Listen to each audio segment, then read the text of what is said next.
Ladies and gentlemen, welcome to this Mr. Pandaria raiding guide. And in this video we're going to be taking a look at one of the new world bosses that's coming in patch 5.4, and this is Yulon the Jade Serpent.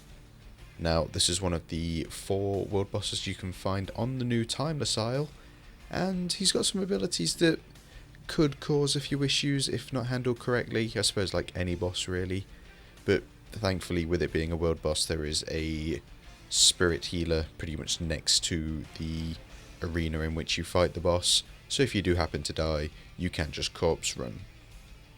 Now there's no specific setup for this boss, you just obviously want to cram as many DPS and healers as you possibly can into a group, and I believe the fight only needs 1 tank as there's no tank switch ability. Now what you'll first of all notice when you start fighting this boss is that he will begin placing a debuff on you. And this debuff is called Jade Flame Buffet, and this will inflict a moderate amount of fire damage to everyone that is standing within Yulon, and it will also cause them to take increased fire damage by 5% for 1 minute. Now this debuff is also stackable, so it will stack on you if you are close to the boss, and you will take increasing fire damage for a minute's duration, 60 seconds duration. Best way to get rid of this debuff is just make sure you're not standing close to the boss. If you do feel like you are taking too much damage, then consider using a cooldown and not dying. His next ability is called Jade Fire Breath, and this will cause him to pretty much do what the ability says, and this is where he will have his frontal cone breath ability, which will hit any players that are standing within a 40-yard cone, and it is quite a large amount of fire damage, so ideally you want your tanks to be facing Yulon away from the raid at all times. It can cause a few issues, especially if people have got high stacks of Jade Flame Buffet. They're going to be taking a lot more increased fire damage, and it could potentially one-shot them. Yulon's next ability is called Jade Firebolt, and this will cause Yulon to launch several Jade Firebolts at different players within the arena or the raid, and when these bolts do hit the ground they will create a patch of fire on the ground which is called a Jade Fire Blaze. Now these Jade Fire Blazes, if people do happen to stand in them, will deal a moderate amount of fire damage to any player, and it's got an 11-yard radius. Again, if you do have stacks of Jade Flame Buffet and you're standing in this, it's a fire ability, so just like any other WoW mechanic in the world, it will deal damage to you if you stand in the bad stuff.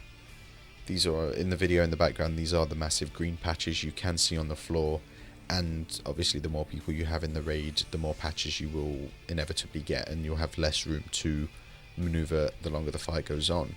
I think though thankfully they do despawn after some while, so you'll have to keep your eye out for that. And finally, Yulon's last ability is called Jade Firewall, and if you've probably seen it in the video already in the background, this is a massive firewall that will come charging towards you. I say charging, it actually moves quite slowly, and there will be a small gap in the wall where you'll have to go and stand in order to make sure that you aren't going to get hit by the flame itself.